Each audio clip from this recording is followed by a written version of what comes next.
Pemirsa, sebuah rumah terbakar saat penghuninya tertidur tengah malam. Kebakaran diduga terjadi akibat korsleting arus listrik dengan kerugian ratusan juta rupiah. Kobaran api dengan cepat membesar melalap sebuah rumah di Desa Paulan, Kabupaten Padang Lawas Utara, Sumatera Utara. Kebakaran terjadi pukul 1 malam saat penghuni rumah tertidur lelap. Beruntung para penghuni rumah berhasil menyelamatkan diri. Api baru dapat dipadamkan setelah 2 unit mobil pemadam kebakaran tiba di lokasi. Belum diketahui penyebab pasti kebakaran, namun diduga terjadi akibat korsleting listrik. Tidak ada korban jiwa dalam peristiwa ini, kerugian diperkirakan mencapai ratusan juta rupiah.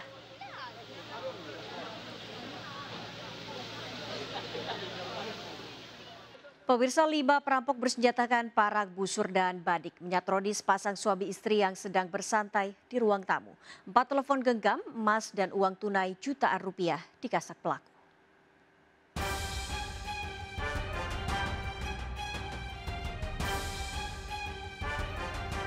Sebuah rumah di Jalan Pinus Panakukang, Kota Makassar disantroni kawanan perampok. Pelaku diduga 5 orang bersenjata tajam mengancam pemilik rumah dan merampas barang-barang berharga. Perampokan terjadi sekitar pukul 9 malam. Pemilik rumah dan keluarga tengah berada di ruang tamu menanti ojek online. Tak diduga terlihat bayangan melompati pagar rumah. Saat pemilik rumah berdiri, seorang pelaku langsung masuk dan mengancam dengan senjata tajam. Saat saya berdiri, dia sudah loncat di sini, Pak. Berapa orang itu, Pak? 1 orang dulu. 1 orang. Pegang parang. Ya dia sandra saya, masih di orang teman. Oh, dia sempat tolong, Pak? Iya, dia saya susulkan dulu. Tolong pakai apa, Pak, itu? Parang panjang Parang. begini, Pak. Apa saja, Pak, yang dia acak-acak di bagian Pokoknya apa? semua HP dulu diambil, HP ku. Ada berapa HP semua, Pak? Selain HP katanya ada emas juga. Iya, dia cuma buka.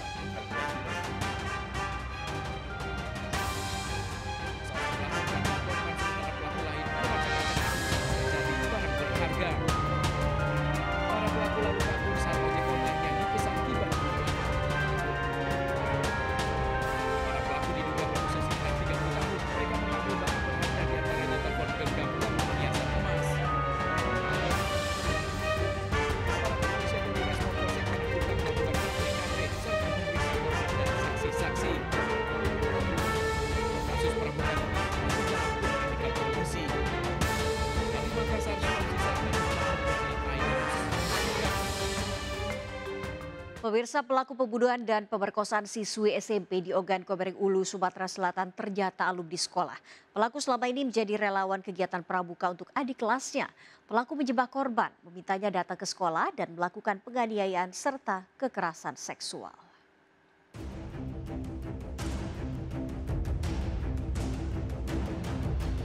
Kediaman siswi SMP yang tewas akibat penganiayaan dan pemerkosaan di Tubohan, Semidang Aji, Ogan Komering Ulu masih terus dikunjungi sejumlah kerabat yang menyampaikan duka cita pada keluarga.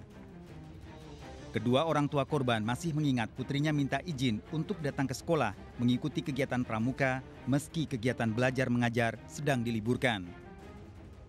Korban sebelumnya mendapat pesan melalui media sosial dari Aldi Sukmawijaya untuk datang ke sekolah mengikuti kegiatan pramuka.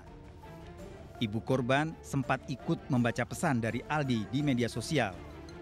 Bahkan kedua orang tua korban juga mengantar ke sekolah dan menjadi pertemuan terakhir.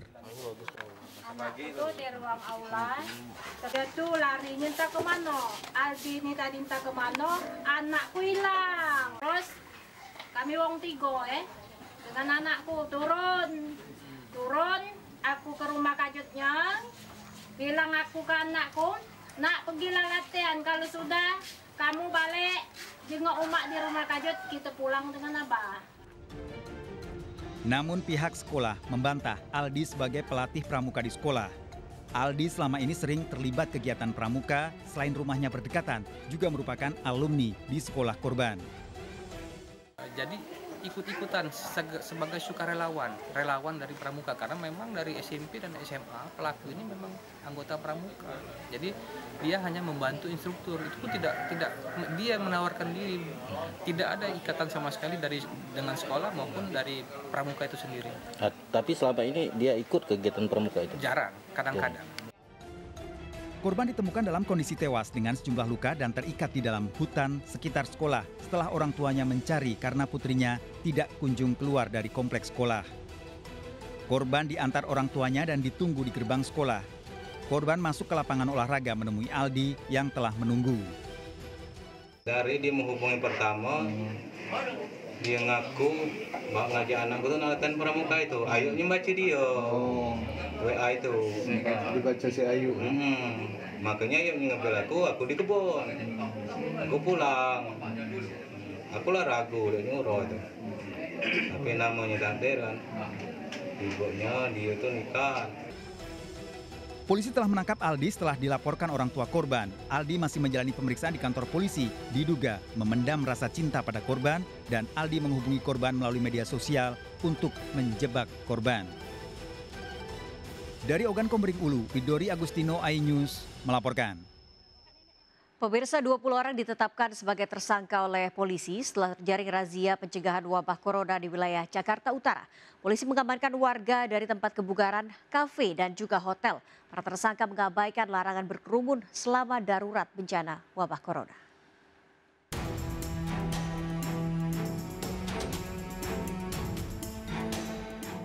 Polisi mendatangi sebuah tempat kebugaran di kawasan Jakarta Utara yang membuka pelatihan olahraga bagi anggotanya. Padahal sudah ada himbauan pemerintah terkait pembatasan sosial berskala besar serta untuk menutup sementara. Dari tempat ini polisi mengamankan sejumlah orang yang sedang berlatih kebugaran serta pemiliknya. Di wilayah Tanjung Priuk, polisi menemukan tempat hiburan yang masih melayani tamu. Sejumlah wanita diamankan dari tempat ini termasuk tamu pria yang mengencani. Selain itu, para wanita dan tamu prianya berkerumun menikmati minuman keras.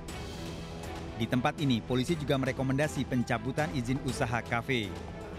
Selain itu, polisi juga mengamankan sejumlah warga yang melakukan pertemuan di kamar hotel di wilayah Jakarta Utara.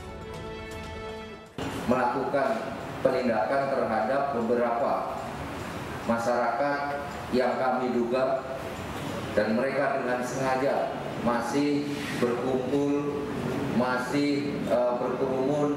Kami mendapatkan informasi bahwa ada tempat gym atau tempat fitness yang masih membuka. Padahal kita tahu bahwa fitness atau tempat gym bukan termasuk salah satu tempat yang karena itu tidak ada hubungannya dengan kebutuhan pokok kita. Dari tempat gym tersebut ada 6 orang pemilik tempat gym maupun pengunjung yang ada di situ, itu kita kenakan dan kita tetapkan sebagai tersangka. 20 orang yang ditetapkan sebagai tersangka terancam hukuman maksimal 5 tahun penjara dijerat Undang-Undang Karantina Kesehatan. Sebelumnya, Polda Metro Jaya juga melakukan patroli skala besar di wilayah ibu kota dan sejumlah lokasi yang dianggap berpotensi menjadi penyebaran pandemi virus corona. Sejumlah lokasi yang kerap dijadikan tempat berkerumun ditelusuri, antara lain di kawasan Tanah Abang dan Jalan Sabang, Jakarta Pusat, serta sebuah mal di Jakarta Utara.